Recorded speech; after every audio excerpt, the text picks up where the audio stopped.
atau mau nyelip mobil gitu biasanya pakainya OD gitu ya. Nggak pernah pakai power. Kalau di sini jelaskan pakai power ya, ceklik-ceklik gitu. Tapi ada 2, berarti ada 3 cara kalau kita tahu sekarang. Kalau yang saya tahu, even saya konsumnya BBM Pertalite ya, tapi perawatan berkala seperti carbon clean, terus penggantian busi, itu saya nggak pernah pakai busi itu, ibaratnya setahun lebih atau perasaan coolant itu ya, saya itu nggak pernah nambah. Jadi mungkin setiap 1 sampai 2 tahun. Jadi saya itu minyak power steering nggak pernah nambah selama 4 tahun pakai Serena. Terus sama coolant tuh saya cek nggak pernah berkurang ya.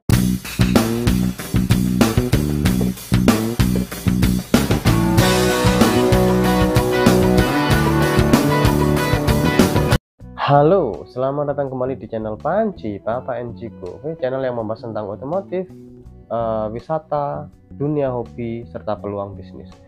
Oke, dalam konten kali ini saya akan membahas atau akan membuat konten tentang otomotif, terutama yang berkaitan dengan Nissan Serena ya. Karena ada beberapa hal yang ketika saya lihat di media sosial ya, terutama di klub-klub mobil, terutama di Nissan Serena, itu masih ada pertanyaan-pertanyaan yang mendasar ya. Sebetulnya kalau saya bilang konten ini tidak berlaku bagi orang-orang yang sudah istilahnya sudah user Nissan Serena lama ya, atau mungkin sebelumnya udah user mobil boxy yang luxury boxy yang middle up ya, tapi yang mungkin merek lain ya, mungkin Honda atau Toyota, yang mungkin sudah terbiasa dengan fitur-fitur yang hampir sama dengan Nissan Serena, jadi mungkin ini bisa diabaikan aja. Cuman untuk user-user baru ya, yang mungkin sebelumnya pakai mobil yang istilahnya itu manual, terus habis itu fitur-fiturnya tidak selengkap seperti yang ditawarkan dengan Serena, pastinya kan ada suatu hal yang tetap tanda tanya ya. Mungkin di sini akan saya jelaskan. Karena mungkin nggak tahu ya, ketika beli mobil bekas tersebut dapat user manualnya apa enggak, kan kita nggak ngerti, ada yang dapat ada yang nggak. Kalau saya alhamdulillah kebetulan dapat ya. Cuman ini nanti akan saya kupas tuntas di sini, akan saya bacakan, tapi poin-poin yang memang sering dijadikan pertanyaan ya di grup-grup komunitas ya, nanti akan saya jelaskan by owning experience, jadi pengalaman saya menggunakan C24 selama 4,5 tahun ke belakang ini. Oke. Jadi atau mungkin sudah punya terus males baca atau apa ya, mungkin dengan adanya konten ini cuma tinggal nyimak aja sama penjelasan saya ketika saya sudah menggunakan Serena ini selama lebih kurang 4,5 tahun ini. Oke. Kita mulai dengan lampu indikator overdrive. Nah, ini yang selalu sering ada pertanyaan, kalau overdrive bagaimana, apakah harus nyala, apakah harus mati? Oke, saya jelaskan di sini. Dalam kondisi lampu itu mati, itu berarti overdrive itu dalam kondisi bekerja. Dalam arti maksudnya itu shifting, perpindahan gigi transmisi itu bisa sampai gigi keempat ya. Kalau dimatikan berarti lampu overdrive-nya itu menyala di dashboard, berarti perpindahan gigi itu hanya sampai di gigi 3. Nah, itu ya. Jadi ini kita jelaskan di sini. Jadi kalau lampu dashboard mati, berarti overdrive itu sedang bekerja. Kalau lampu di dashboard nyala, berarti overdrive-nya mati dan hanya sampai di gigi 3 ya. Penjelasan overdrive sendiri akan kita bahas di panduan ini ya, panduan apa itu Nissan Serena ini. Saya bacakan. Tombol overdrive on. Tombol overdrive bekerja untuk pengendaraan normal. Posisi gigi pada transmisi akan berpindah naik ke overdrive ketika kecepatan kendaraan bertambah ya. Overdrive tidak akan bekerja sampai mesin telah dipanaskan sampai suhu kerja ya. Jadi suhu kerja itu maksudnya ya suhu ketika mesin itu istilahnya sudah mencapai suhu kerja ya, biasanya di suhu 92 atau apa itu udah mulai bekerja. Lalu off ya. Off itu dalam artian untuk menanjak dan menurunin lereng panjang yang memerlukan pengereman mesin. tekan tombol overdrive 1 kali, lalu lampu indikator overdrive off akan menyala pada saat melaju dengan kecepatan rendah atau melalui tanjakan yang landai. Jadi tanjakannya landai. Anda mungkin merasakan goncangan yang tidak nyaman ketika transmisi berulang-ulang pindah dari gigi 3 ke overdrive. Dalam hal ini, tekan tombol overdrive. Bila kondisi jalan berubah, tekan tombol overdrive untuk mengaktifkan overdrive. Lampu indikator overdrive akan padam. Ingatlah, jangan mengemudikan kendaraan pada kecepatan tinggi untuk waktu yang lama dengan lampu overdrive menyala karena pemakaian bahan bakar akan menjadi boros. Oke, saya sedikit jelaskan di sini bahwa jadi apabila kita menemui tanjakan yang landai atau apa, silahkan untuk dimatikan overdrive-nya, dalam arti menyala lampu overdrive-nya ya. Jadi dia akan tenaganya akan manteng di gigi 3. Lalu jangan menyalakan lampu overdrive di dashboard atau mematikan overdrive dalam kecepatan tinggi. Iya, boros. Karena apa? Karena kan dia hanya sampai di gigi 3, which is gigi 3 itu untuk reaching 140 atau 150 ya bisa, cuman RPM-nya tinggi gitu loh. RPM-nya tinggi sehingga akan menyebabkan apa? Ya, pemborosan bahan bakar ya. Pemborosan bahan bakar. Nah, lalu di sini ada lagi yang namanya power AT sama snow. Nah, ini sering jadi pertanyaan juga ya, ini ya. Nanti seperti fotonya di ini ya. Jadi switch mode transmisi otomatis jika dilengkapi ini ya, sedangkan si 24 dilengkapi ya. Transmisi otomatis ini memiliki 3 mode cara berkendara, yaitu auto, snow, dan power. Setiap mode dirancang untuk memaksimalkan performa berkendara dalam kondisi yang berlainan. Ketiga mode ini dapat dipilih dengan menekan switch mode terletak pada konsol tengah ya, biasanya di sebelah kiri setir ke posisi yang sesuai seperti yang diperlihatkan gambar yang tadi saya tunjukkan itu ya. Mode power digunakan untuk akselerasi cepat atau melalui jalan menanjak. Jadi kalau pengen akselerasi cepat, nah ini ada 2 ya. Jadi power bisa langsung dicetik, bisa langsung tenaganya dia keluar. Atau saat jalanan menanjak terjal, misalkan udah dia diturunin sampai 1, nanjak masih kurang, tambahin power. Mempertahankan mode power, kecepatan perpindahan gigi mempertahankan mode power. Kecepatan perpindahan gigi pada setiap gigi berubah ke kecepatan perpindahan mode yang lebih tinggi daripada kecepatan pada mode auto. Ini sebentar kita bahas dulu.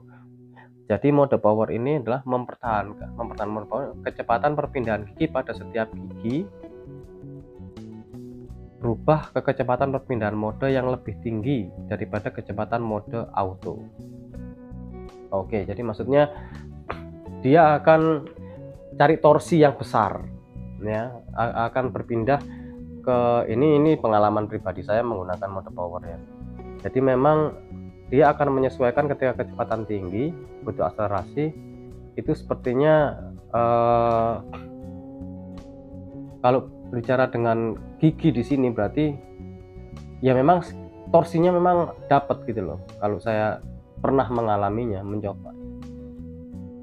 Nah, ini perpindahan dari gigi 1 ke 4 atau gigi 3 jika tombol OD dalam posisi off terjadi secara otomatis. Oh, jadi maksudnya iya, jadi kalau power ini ada 2 sebetulnya, bisa diceklik kalau kita. Jadi gini nih, ketika memakai pertama Serena ya, terutama istri saya itu selalu kalau mau akselerasi atau mau nyelip mobil itu biasanya pakainya OD gitu ya. Nggak pernah pakai power. Kalau di sini jelaskan pakai power ya, ceklik. Tapi ada 2, berarti ada 3 cara kalau kita tahu sekarang. Kalau yang saya tahu sebenarnya hanya 2 cara ya, karena saya nggak pernah memainkan power hanya saya gunakan ketika dalam tanjakan curam.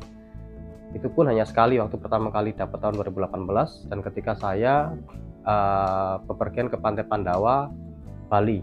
Tunjakannya curam banget ya, dan even Livina aja nggak kuat nanjak. Makanya dengan kenyataan Livina nggak kuat nanjak ketika saya di belakangnya, ketika saya salib, akhirnya saya turunin sampai gigi 2 dan 1, akhirnya saya power, saya nyalain. Ya memang dia berhasil nanjak dia. Jadi kalau mau akselerasi ada 2 cara, tapi selama ini yang sering saya gunakan adalah saya selalu kick down kaget. Jadi gas itu ditekan secara kaget, gitu. Itulah rasa powernya juga ada, dapat juga, torsinya juga dapat gitu. Jadi kalau setelah saya pahamin di sini ada 3 cara. Pertama, ketika mau nyelip misalkan dari gigi 4, itu bisa pakai UD dinyalakan, lampu UD di dashboard alias dimatikan UD-nya, itu akselerasi nambah. Terus tambahan lagi di buku manual pakai power bisa. Nah, kalau saya sendiri pribadi, saya menggunakan kick down kaget. Nah, itu ya. Jadi itu ya. Terus mode auto digunakan untuk pengendaraan yang ekonomis ya. Jadi ini normal aja. Secara otomatis memilih mode ekonomi atau power, mengikuti kecepatan yang dihasilkan oleh tekanan pada pedal gas. Nah ini ya, jadi model auto itu yang saya bilang tadi kan ini dihasilkan oleh tekanan pada pedal gas ya, makanya saya bilang jadi ketika pakai power ya gasnya yang sopan, nggak usah pakai kick down dalam gitu loh. Tapi ketika saya pakai model auto, ketika kick down dalam itu langsung mode powernya secara otomatis dia akan switch ke power, jadi nggak usah cetak gitu loh ya. Oke, nggak usah matiin nyalain mode powernya ya. Terus perpindahan gigi dari 1 ke 4 atau gigi 3 jika tombol OD dalam posisi off terjadi secara otomatis. Ya, maksudnya ketika berjalan, ketika dia RPM-nya rendah, low atau apa, dia otomatis nanti akan shifting ke 2, ke 3, bahkan even ke 1 dari 3, ke 2, ke 1 tergantung situasi dan kondisinya gitu loh ya. Jadi tidak dikondisikan ketika tuas kita masukkan ke 1 ya dia akan 1. Kalau 2 ya dia akan shifting dibatasi sampai gigi 2 gitu aja ya. Kalau D baru dia bisa sampai ke 4 tergantung RPM-nya dan kecepatan. Oke, sekarang kita bicara mode snow. Memberikan rasa mengemudi yang sporty dengan transmisi manual jika digunakan bersama dengan tuas transmisi dan tombol overdrive. Mode ini juga digunakan untuk start awal, standing start di jalan yang licin, bersalju atau berpasir. Maksudnya memberikan rasa mengemudi yang sporty dengan transmisi manual jika digunakan bersama ini, saya masih agak bingung menjelaskan ya, karena tidak pernah mengalami dan tidak pernah pakai. Tapi pengalaman saya ketika nggak sengaja, ketika kita perjalanan di Bali waktu itu anak saya yang paling kecil itu kan, namanya anak kecil kan iseng ya. Jadi ketika di kapal nggak tahu turun dari kapal dari penyeberangan dari Banyuwangi ke Bali, itu tiba-tiba mobil akselerasinya lambat. Kenapa nih mobilnya tadi enak gitu ya? Itu nggak ngerti sampai saya akhirnya minggir ke daerah mana itu, saya cek mobil nggak ada masalah. Nggak ngeh kalau tombol yang tadi itu diutak-atik sama anak saya yang kecil dan diposisikan pada posisi snow. Itu yang saya rasakan, akselerasi kurang dan mobil cenderung nggak, ya pokoknya akselerasi nggak enak gitu aja loh ya. Terus ini kita jelaskan lagi, bila tuas transmisi dalam posisi D yang digunakan adalah gigi 4 dalam kurung atau gigi 3 jika tombol UD dalam posisi off, atau transmisi berpindah ke gigi 2 dan 3 secara otomatis dari standing start atau bila berakselerasi dari kecepatan rendah. Ini kalau saya jelaskan secara owning experience itu ya, itu yang tadi saya jelaskan di awal. Jadi ya sebetulnya smooth ketika turun, tapi ketika saya pengen akselerasi kayak berat. Terus ini dijelaskan lagi, bila tuas transmisi dalam posisi 2 yang bekerja adalah gigi 2. Oh ya pastilah kalau ini ya. Oke. Jadi itulah yang mengenai tombol. Karena sering tanya, ini gunanya untuk apa ya, power, auto sama snow, itu sudah saya jelaskan dari tadi. Tapi kalau untuk jalan licin-licin ya, untuk menghindari apa itu namanya, mobil kalau pas hujan licin gitu ya, kan itu biasanya sering kehilangan traksi, bisa dipakai mode snow ya, bisa ya. Jadi untuk perjalanan yang seperti itu. Baiklah, ada satu hal yang ingin saya sampaikan di bab ini ya, yaitu adalah tindakan pencegahan saat menyalakan mesin dan mengemudi ya. Ini ya. Tapi tidak perlu saya bacakan semua karena ini common umum ya. Ini saya bacakan aja untuk suatu hal yang memang saya anggap penting untuk disampaikan, yaitu untuk mencegah kerusakan. Perhatian, gunakan hanya bensin tanpa timbal dari jenis yang dianjurkan dalam bahan bakar yang direkomendasikan. Dalam bagian informasi teknis, untuk mengetahui bahan bakar yang direkomendasikan, bensin bertimbal akan sangat merusak three-way katalis ya. Terus yang kedua, jangan gunakan bensin bertimbal. Timbunan dari bensin bertimbal akan mengurangi kemampuan three-way katalis untuk membantu mengurangi polutan gas buang. Yang ketiga, selalu lakukan perawatan berkala pada mesin Anda. Kegagalan fungsi pengapian, injeksi bahan bakar, atau sistem kelistrikan dapat menyebabkan bahan bakar yang mengalir ke dalam three-way katalis terlalu banyak, sehingga katalis menjadi terlalu panas. Jangan teruskan mengemudikan kendaraan bila mesin tidak normal atau jika terlihat bahwa kendaraan tidak berfungsi sebagaimana mestinya atau ada masalah pengoperasian lain yang tidak normal. Segera minta kendaraan Anda diperiksa oleh dealer resmi Nissan. Berikutnya yang keempat, jangan berkendara jika bahan bakar sangat sedikit. Kehabisan bahan bakar dapat menyebabkan mesin mati sehingga dapat merusak three-way katalis. Jadi kalau saat mogok juga bisa ngerusak ini ya. Jangan menaikkan putaran mesin sewaktu pemanasan awal. Nah, jadi ketika kita memanasin jangan terlalu digas-gas, istilahnya biarin aja lah normal.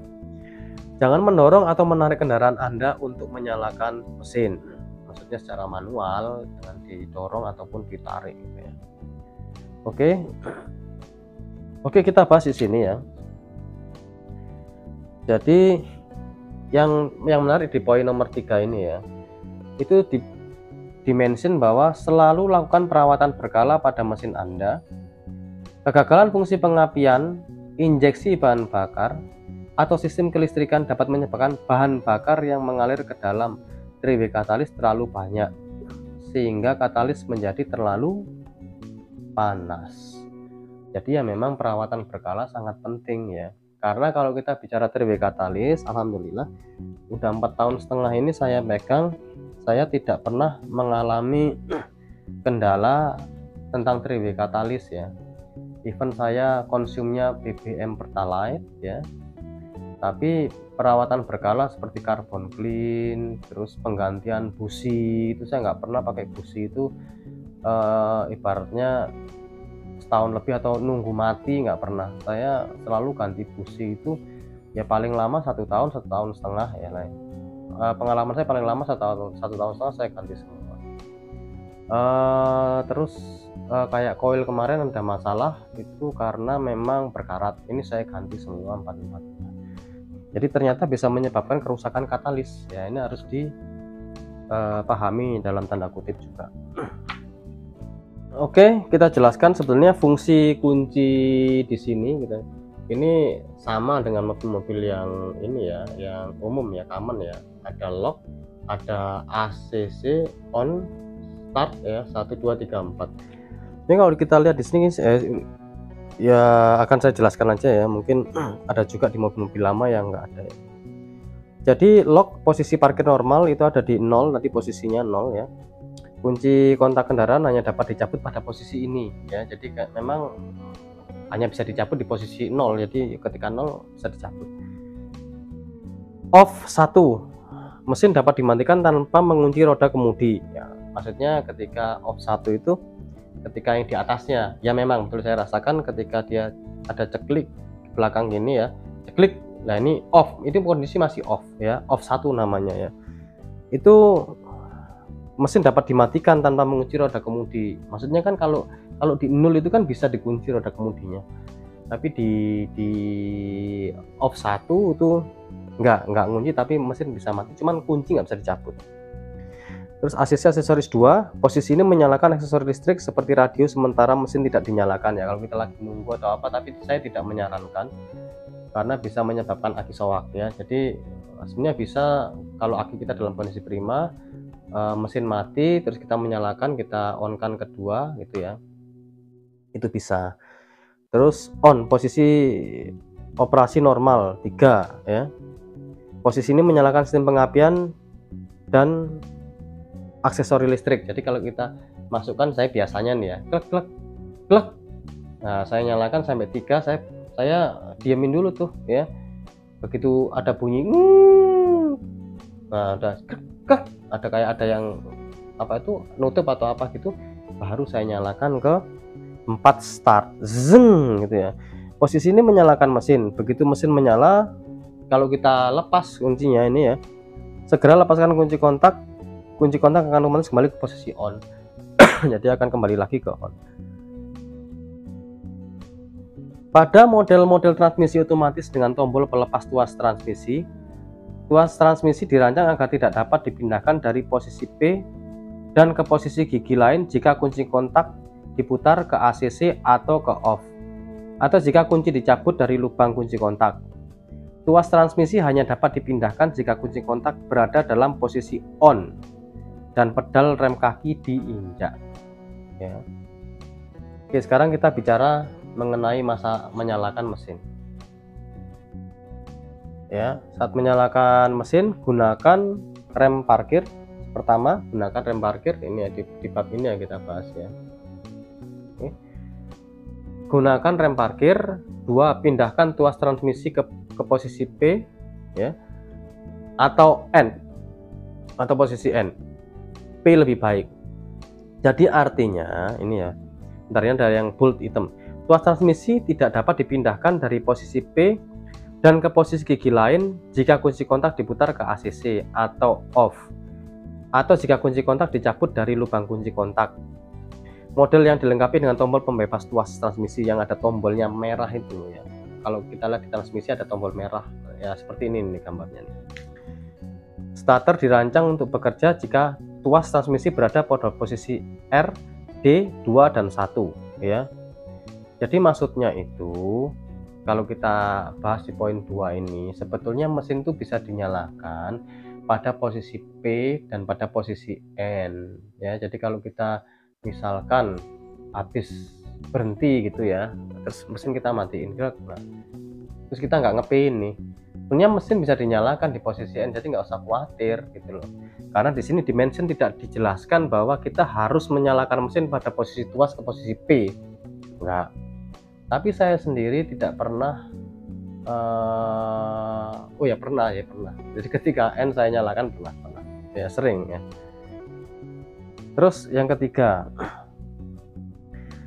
starter mesin tanpa menginjak pedal gas dengan memutar kunci kontak ke posisi start. Lepaskan kunci kontak bila mesin telah menyala. Jika mesin menyala tetapi kemudian mati, ulangi langkah-langkah berikut ya. Pertama, jika mesin sangat sulit dinyalakan dalam cuaca yang sangat dingin atau panas, injak pedal gas untuk membantu menyalakan mesin. Di musim panas, pada saat menyalakan mesin kembali sekitar 30 menit setelah berhenti, injak pedal gas sampai penuh pada saat menyalakan mesin ya. Perhatian, jangan menstarter mesin lebih dari 15 detik setiap kalinya. Jadi kalau itu jangan ya, bikin lagi tekor. Jika mesin tidak menyala, putar kunci kontak ke posisi off dan tunggu 10 detik sebelum menstarter lagi agar starter tidak rusak. Jika mesin harus dinyalakan dengan menggunakan baterai booster dan kabel jumper, ikuti dengan cermat petunjuk dan tindakan pencegahan yang dijelaskan pada bagian dalam keadaan darurat. 4. Memanaskan mesin. Biarkan mesin menyala selama paling sedikit 30 detik setelah di starter. Mula-mula mengemudilah sebentar dengan kecepatan sedang, khususnya dalam cuaca dingin.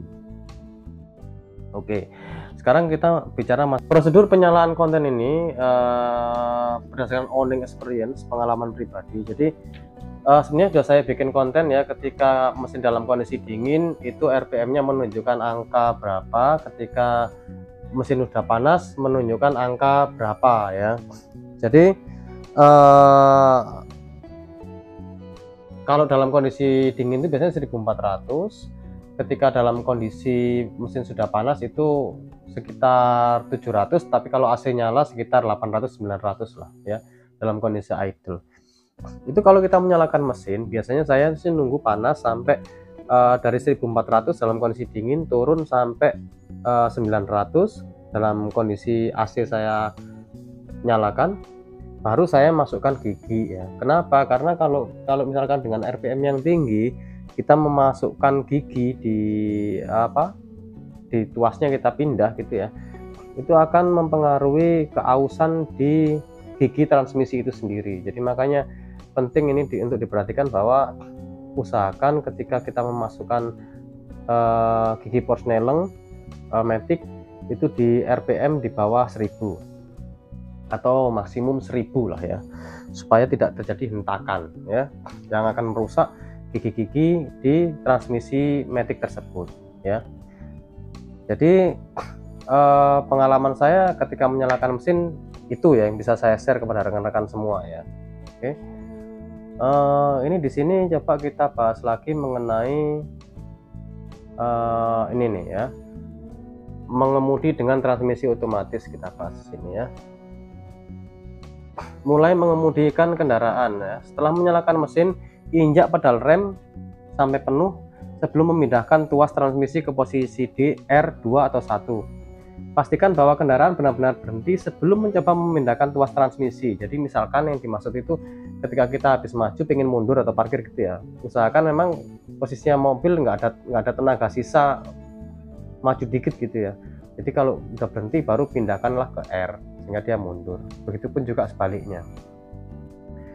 Terus tetap injak pedal rem dan pindahkan tuas transmisi ke posisi gigi R, D, 2 atau 1. Yang kedua, bebaskan rem parkir dan pedal rem, lalu secara perlahan mulai jalankan kendaraan. Perhatian, mesin yang dingin memiliki putaran stasioner yang tinggi, maka berhati-hatilah saat memindahkan tuas transmisi ke posisi gigi maju atau mundur sebelum mesin panas. Ini yang sudah di-mention di perhatiannya, attention. Terus yang berikutnya, hindari menaikkan putaran mesin bila kendaraan sedang berhenti, karena kendaraan dapat bergerak tak terduga. Oke. Hal-hal yang harus diperhatikan saat mengemudi. Jangan memindahkan tuas transmisi ke P atau R bila kendaraan sedang melaju. Ini hati-hati. Kalau orang yang waras sih sebenarnya enggak, tapi biasanya bisa terjadi secara eksidensial, yaitu anak kita misalkan yang masih kecil tiba-tiba iseng. Karena saya pernah waktu saya pakai, bukan Nissan, waktu saya pakai R3 matic ya, waktu di Banyuwangi ketika Serena saya lagi turun mesin ya.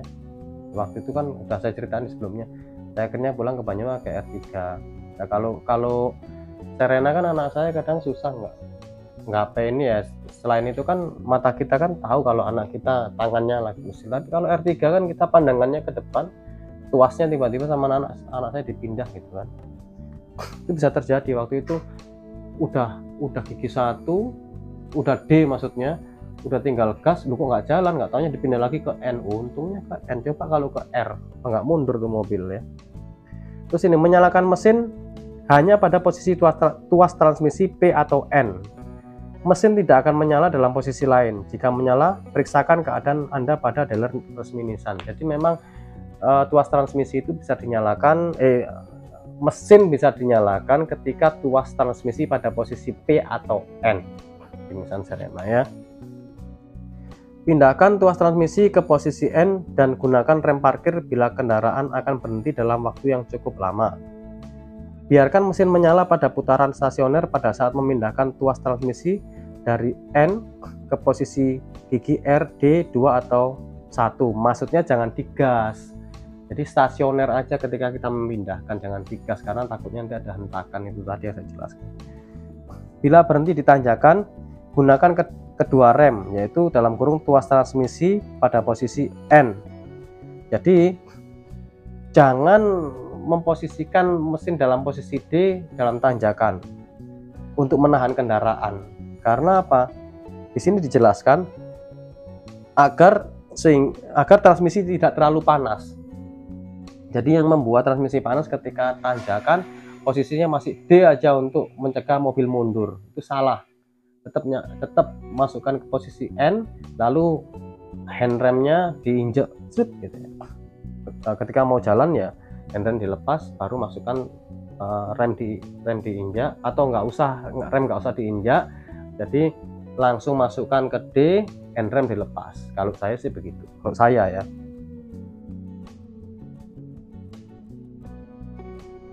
Terus yang ini, perhatian lagi, injak pedal rem.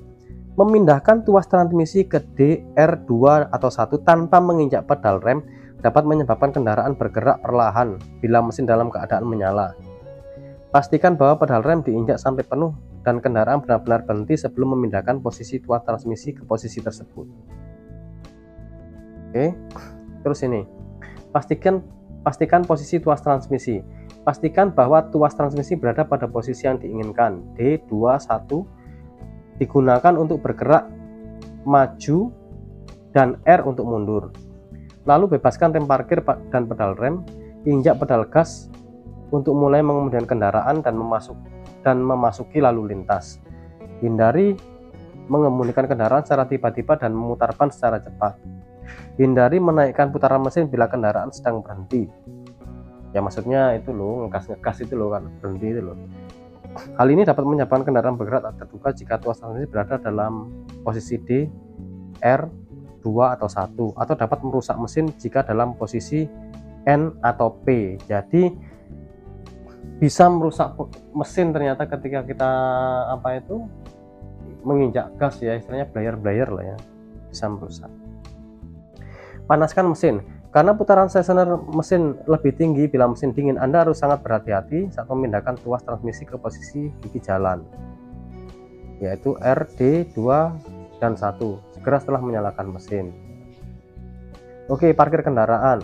Injak pedal rem dan setelah kendaraan berhenti, pindahkan tuas transmisi ke posisi P, tarik rem parkir dan lepaskan pedal rem.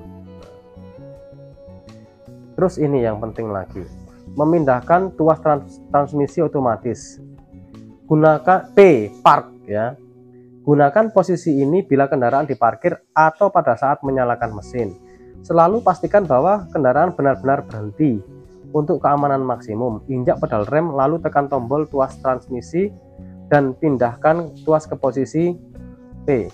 Gunakan rem parkir bila memarkir di tanjakan. Mula-mula injak rem parkir lalu pindahkan tuas transmisi ke posisi P. Lah ini ya, kalau saya pribadi ya, berdasarkan owning experience, jadi memang ini saya teruskan lagi dulu bentar ya. Mengganti gigi dari P, parkir ya. Jika lubang kunci kontak berada pada posisi on dan pedal rem kaki diinjak, tetapi tuas transmisi tetap tidak dapat dipindahkan dari P, ikuti petunjuk berikut ini. Matikan mesin dan cabut kunci.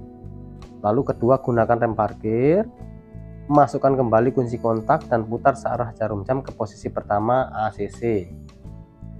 Injak pedal rem, pindahkan tuas ke N dan nyalakan mesin. Oh, berarti harus ketika dalam posisi on, tuasnya nggak bisa dipindahkan dari P. Berarti bisa dengan cara-cara yang tadi. Pertama, matikan mesin dan cabut kunci. Kedua, gunakan rem parkirnya. Ketiga, masukkan kembali kunci dan putar searah jarum jam posisi pertama. Yang keempat, injak pedal rem, pindahkan tuas ke N dan nyalakan mesin. Jadi kalau di P nya ketika mesin udah nyala nggak bisa dipindah, jadi dimatikan, langsung turunkan ke N, mesin nyalakan. Terus ini R, reverse. Gunakan posisi ini untuk mundur, selalu pastikan bahwa kendaraan benar-benar berhenti. Injak pedal rem, lalu tarik tuas ke arah Anda dan pindahkan ke posisi R. Ya udah, ini normal ya, normal gigi maju N, gigi maju maupun mundur sedang dalam posisi bebas. Mesin dapat dinyalakan dalam posisi ini. Anda dapat memindahkan tuas transmisi ke N dan menyalakan kembali mesin yang berhenti mendadak sementara kendaraan masih bergerak. Oh, jadi masih bisa. Jadi ketika kendaraan masih bergerak bisa kita masukkan ke N, lalu kita nyalakan, bisa ya, nggak masalah. D. Drive maju, gunakan posisi ini untuk gerakan kendaraan maju yang normal. 2. Second, gigi 2, gunakan posisi ini untuk jalan menanjak atau pengereman mesin engine brake di jalan menurun. Pindah, ini yang penting, yang perlu digarisbawain ya, yang rekan-rekan sering tanya juga ini ya. Jangan pindahkan tuas transmisi ke posisi 2 pada kecepatan kendaraan di atas 95 km per jam. Jadi kalau misalkan posisi jarumnya masih 95, 90, ya amannya 80 lah minimum ya, kita baru bisa memindahkan gigi transmisi ke angka 2 ya. Lalu jangan pindahkan tuas transmisi ke posisi 2. Jangan melebihi 95 km per jam dalam posisi 2. Nah sebaliknya, jadi gigi 2 itu kalau kita udah pindah ke manual, jangan dipakai sampai kecepatan melebihi 95 km per jam, karena mesin akan berputar dengan sangat cepat ya, dan ini bisa merusak mesin juga ini. Terus 1. Low atau gigi rendah, gunakan posisi ini pada saat kendaraan dikemudikan perlahan melalui jalan menanjak yang curam, atau saat melaju atau saat melalui salju, pasir atau lumpur yang tebal, dan untuk pengereman mesin engine braking secara maksimum di jalan menurun yang curam. Jangan mengemudikan kendaraan melebihi kecepatan 55 km per jam dalam posisi 1 ya. Jangan berpindah ke 1 pada kecepatan di atas 55 km per jam. Jadi maksimum 50 atau 40 lah amannya, kita pindah ke gigi 1 untuk jalanan menurun tajam ya. Berikutnya hal yang perlu saya sampaikan adalah tindakan pencegahan saat mengemudi ya. Yaitu mengemudikan dengan vacuum assisted brake. Booster rim membantu pengereman dengan memanfaatkan engine vakum. Jika mesin tidak menyala, Anda dapat menghentikan kendaraan dengan menginjak pedal rem, masih bisa maksudnya. Namun untuk menghentikan kendaraan, tekanan kaki pedal rem harus lebih besar, jadi harus lebih kuat. Dan jarak yang ditempuh sampai kendaraan berhenti akan lebih jauh, maksudnya berhentinya tuh lambat gitu loh, nggak langsung. Jangan, peringatan, jangan membiarkan kendaraan melaju sementara mesin dimatikan ya. Jadi maksudnya saat mesin posisi netral, mesin mati, kendaraan melaju, itu jangan. Terus berikutnya ini mengemudi dengan power assisted steering, maksudnya power assisted steering, power steering itu ya. Power assisted steering dirancang dengan memanfaatkan pompa hidrolik yang digerakkan oleh mesin kendaraan untuk membantu pengemudian kendaraan. Jika mesin mati atau drive belt putus, Anda masih dapat mengemudikan kendaraan, akan tetapi mengemudi akan jauh lebih berat, khususnya di belokan tajam atau pada kecepatan rendah. Jadi kalau power steeringnya bermasalah atau beltnya putus masih bisa ya, tapi ya gitu akan lebih berat. Terus yang berikutnya, rem basah. Bila kendaraan baru selesai dicuci atau dikemudikan melalui air, rem mungkin basah. Akibatnya jarak pengereman akan lebih jauh dan kendaraan mungkin tertarik ke satu sisi selama kendaraan direm. Untuk mengeringkan, maksudnya satu sisi itu ini loh ya, apa kayak gini-gini nih loh. Kalau ABS kan harus begini harusnya ya. Untuk mengeringkan rem, kemudian kendaraan pada kecepatan aman sambil sedikit menginjak pedal rem untuk memanaskan rem. Lakukan hal ini sampai rem kembali normal. Jangan menjalankan kendaraan pada kecepatan tinggi sampai rem berfungsi dengan baik. Oke, pelan-pelan aja. Jangan meletakkan kaki pada pedal rem saat mengemudi karena rem akan menjadi terlalu panas. Pad dan sepatu rem akan menjadi lebih aus dan penggunaan bahan bakar menjadi lebih boros ya. Ya tentu pastilah ya, tenaganya kan kehambat. Terus yang berikutnya, untuk membantu memelihara rem agar dapat rem, dan agar rem tidak terlalu panas sebelum menuruni lereng, kurangi kecepatan dan pindahkan ke posisi yang lebih rendah. Ini mencegah apa itu rem blong ya, karena saya ngalamin, tapi bukan naik Serena, waktu naik Xenia ya. Kebetulan istri saya yang belum saya ajarin penggunaan engine brake, jadi masih main rem, akhirnya remnya panas, blong. Untung masih selamat nyawa ini ya.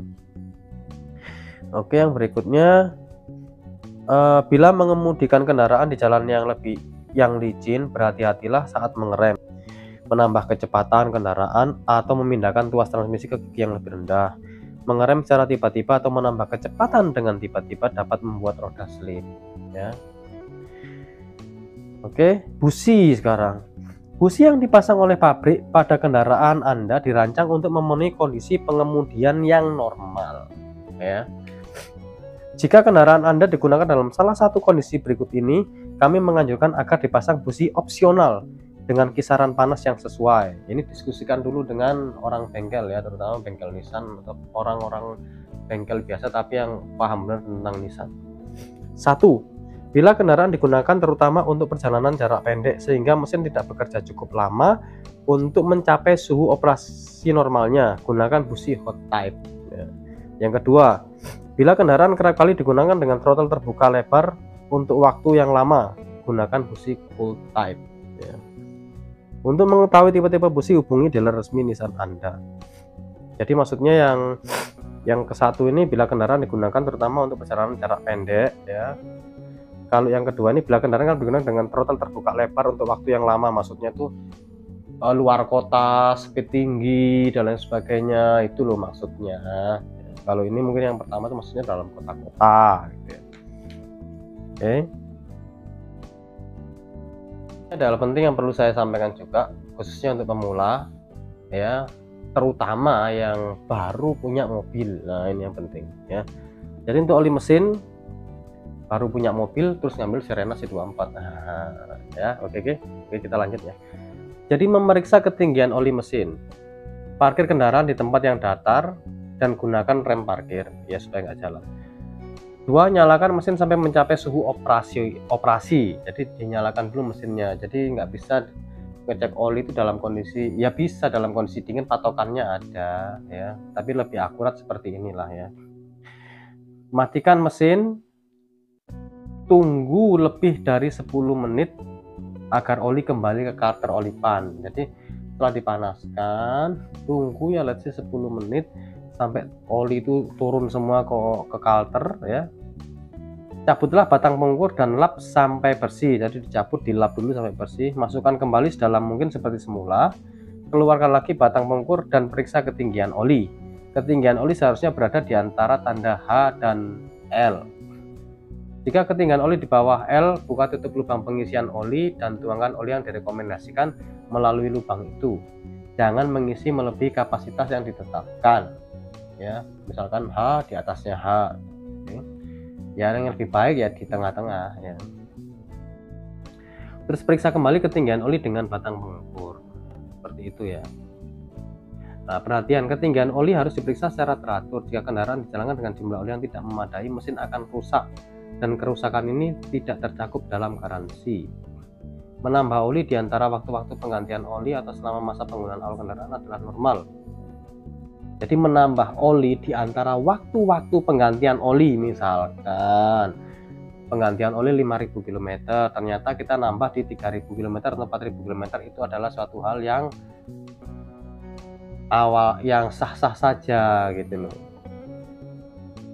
Normal aja gitu, tergantung pada beratnya kondisi pemakaian. Jadi memang oli itu di sini dijelaskan memang bisa berkurang gitu ya, dijelaskan oleh buku petunjuk ini ya.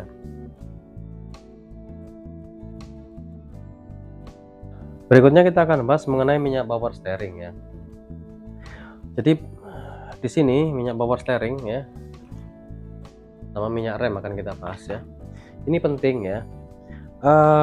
Saran nanti saya jelaskan dulu. Periksa ketinggian minyak dalam reservoir.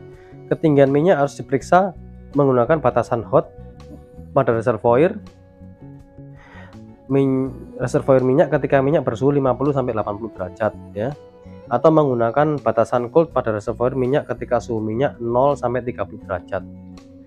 Perhatian, jangan mengisi melebihi volume yang ditetapkan, ya. Kenapa? Karena tekanannya itu akan lebih besar sehingga akan memperpendek selang high pressure, ya. Makanya disarankan itu ada ukurannya. Biasanya bunyi, saya pernah ngalamin soalnya, ya, akhirnya saya kurangin, ya. Tapi bukan di mobil Nissan Serena, di mobil saya yang lain, ya. Waktu itu sempat pakai Toyota Cressida, itu pernah sampai kelebihan dan akhirnya bocor, ya, karena tekanannya terlalu tinggi, ya. Gunakan Dextron 3 atau yang setara kualitasnya. Minyak power steering adalah bahan beracun dan harus disimpan dengan hati-hati dalam tempat penampungan, ya. Ini sudahlah. Kita langsung ke minyak rem dan kopling, ya.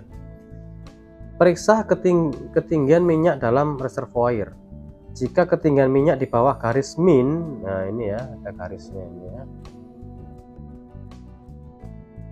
atau lampu peringatan rem menyala, tambahkan minyak dot 3 sampai garis maksimum. Jika minyak sering berkurang, sistem harus diperiksa secara menyeluruh oleh dealer resmi Nissan Anda. Ini yang menjadi perhatian juga. Di sini dijelaskan pakai dot 3. Ada masalah nggak kalau kita pakai dot 4, ya? Nah, itu Anda bisa cek di konten saya yang tentang penggantian minyak rem, ya. Itu di situ jelaskan tuntas, tapi sedikit aja di sini saya jelaskan bahwa jangan memakai yang melebihi dot 3. Karena apa? Karena peruntukannya itu dia lebih apa ya, titik didihnya itu loh lebih ini, jadi kadang tidak memberikan kinerja maksimal pada rem. Tapi cek aja lah di konten saya, itu saya jelaskan secara tuntas pokoknya lah ya. Kalau saya jelaskan di sini nanti malah nggak kecakup semuanya. Perhatian, Nissan menganjurkan agar pengisian minyak dan pemeriksaan sistem rem dan kopling hanya boleh dikerjakan oleh dealer resmi Nissan yang mempunyai minyak rem dan kopling serta pengetahuan teknis yang diperlukan. Ini nggak harus sekarang ya, karena banyak juga bekas-bekas teknisi Nissan yang buka bengkel sendiri ya. Gunakan hanya minyak rem baru. Minyak yang sudah lama bermutu jelek atau tercemar dapat merusak sistem rem. Minyak yang tidak sesuai akan merusak sistem rem dan mempengaruhi kinerja sistem rem kendaraan. Betul sekali, minyak rem ini bahaya, sangkut pautnya dengan safety dan nyawa ya. Jangan sampai minyak rem tumpah pada permukaan yang dicat karena akan merusak cat. Jika minyak tumpah, bersihkan dengan air. Oke. Nah, ngomong-ngomong tumpah, minyak power steering ini juga jahat sama karet ya, sama karet juga jahat. Jadi rekan-rekan kalau mau restorasi kaki-kaki depan ya, mengapa saya setelah merestorasi radiator saya putuskan merestorasi rak setir dan power steering? Karena apa? Kalau ini masih terjadi tetesan itu oli power steering itu mengenai karet, menyebabkan karet cepat getas dan akhirnya umur dari busing-busing karet itu akan pendek. Jadi beresin dulu ini baru kita restorasi kaki-kaki. Itu udah rumus pasti, jangan ditawar ya. Karena apa? Sayang nanti kita restorasi kaki-kaki dulu, power steering sama ini enggak dulu. Jangan. Kalau memang kita ada dana lebih, walaupun power steering belum bocor ya, atau rak setir udah kerasa nggak enak, langsung servis aja dulu utamakan ya. Karena arahnya adalah seperti itu. Karena kalau kita mau merestorasi kaki-kaki, kebocoran oli-oli ini harus diberesin dulu. Oke. Terakhir pembahasan kita langsung ke informasi teknis ya. Oke, di sini kalau kita lihat di mana itu di bagannya ini ya. Ini ya, ada semacam tabelnya di sini. Ya, oke. Di sini oli mesin pengisian ulang dengan saringan oli ini QR20DE. Kalau apa itu Nissan Serena C24 ya. Kalau dengan saringan oli itu penambahan olinya itu 3,7 liter ya. Terus kalau tanpa saringan oli, maksudnya tanpa saringan olinya nggak usah diganti dulu 3,5 liter. Tapi kalau saya pribadi, setiap saya ganti oli, saya selalu ganti saringan. Harga saringan tuh berapa sih? Paling mahal 50.000. Tapi menjaga kebersihan kualitas oli yang akan disirkulasikan ke seluruh mesin ya. Kalau saya sih nggak masalah, mending ganti aja, setiap ganti oli ganti. Mau dikata boros terserah, yang penting saya memastikan bahwa oli yang tertransfer sirkulasi bersih aja. Terus sistem pendinginan mesin ya, dipakai engine coolant ya, sebanyak 9,2 atau 7,3 ya. Kalau pakai pemanas belakang, kita tanpa pemanas belakang sekitar 7 literan lah coolant ya. Oke, terus lah coolant ini penggantiannya itu setiap 20.000 km ya. Saya waktu itu terakhir ganti 20.000 km itu saya ganti ya. Itu perasaan coolant itu ya, saya itu nggak pernah nambah. Jadi mungkin setiap 1 sampai 2 tahun. Jadi saya itu minyak power steering nggak pernah nambah selama 4 tahun pakai Serena. Terus sama coolant tuh saya cek nggak pernah berkurang ya. Nggak tahu kalau pernah ditambah waktu saya servis di Pamulang atau di Garuda Sakti Motor kemarin juga nggak ditambah ya. Oh, waktu itu saya memang ganti coolant total, di Garuda Sakti Motor. Waktu sebelumnya saya nggak lihat ada penambahan ya.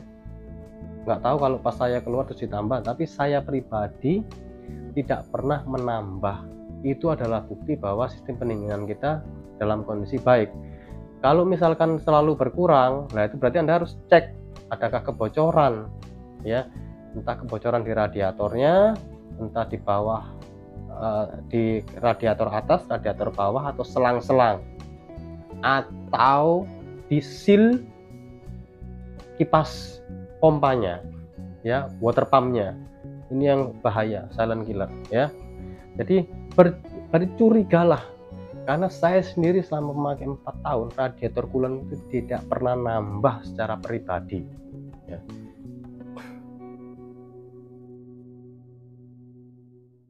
Oke, ini minyak power steering pakai Dextron. Minyak rem dan kopling nggak pakai ya kita.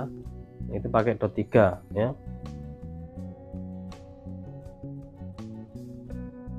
Oke. Bahan bakar yang direkomendasikan di sini ada. Inilah pertimbangan saya kenapa saya pakai Pertalite ya. Bahan bakar yang direkomendasikan model dengan 3W katalis, besi tanpa timbal, dengan nilai oktan paling sedikit 91 ya. Perhatian, jangan menggunakan bensin bertimbal karena akan merusak katalis converter. Oke, sekarang saya bahas. 4,5 tahun saya pakai Serena, mostly ya, nggak mostly ya, memang ya mostly saya pakai Pertalite. Pertama itu bisa dihitung jari lah dalam bertahun ya. Kalau nggak ada Pertalite aja baru pertama.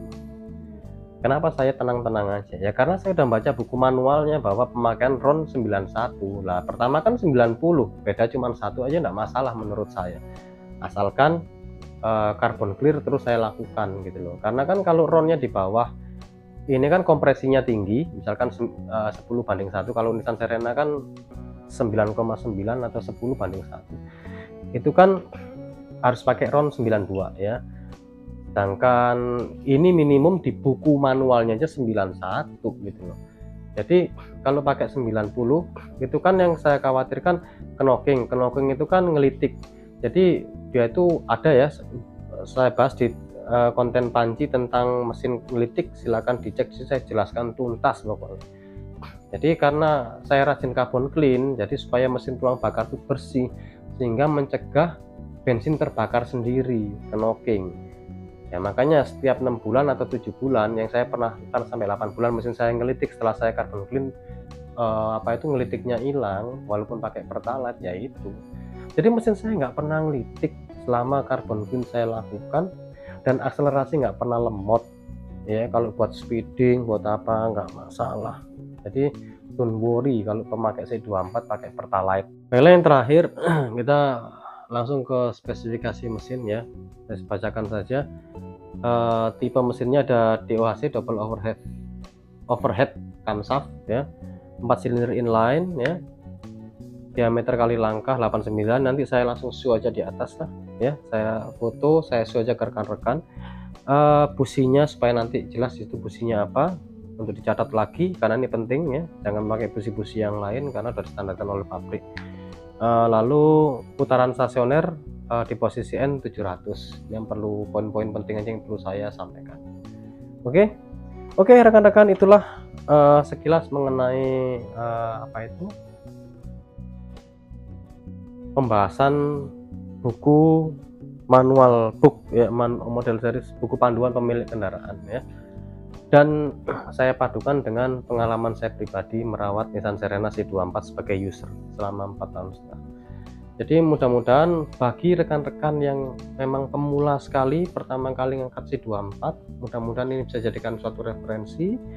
Kalau tidak tahu, ada pertanyaan yang perlu ditanyakan, silakan tulis di kolom komentar, sebisa mungkin akan saya jawab ya, termasuk pakai part apa, oli apa gitu ya, pokoknya segala macam curiosity-nya nanti akan saya jawab ya untuk rekan-rekan semua. Dan jangan lupa subscribe, like, dan komen, dan silakan share jika memang bermanfaat bagi rekan-rekan yang lainnya. Oke, jangan lupa kita akan selalu membahas tentang otomotif ya, terutama Nissan Serena dan otomotif secara umum ya, di konten-konten berikutnya. Oke, sampai jumpa di konten kami berikutnya. Ciao.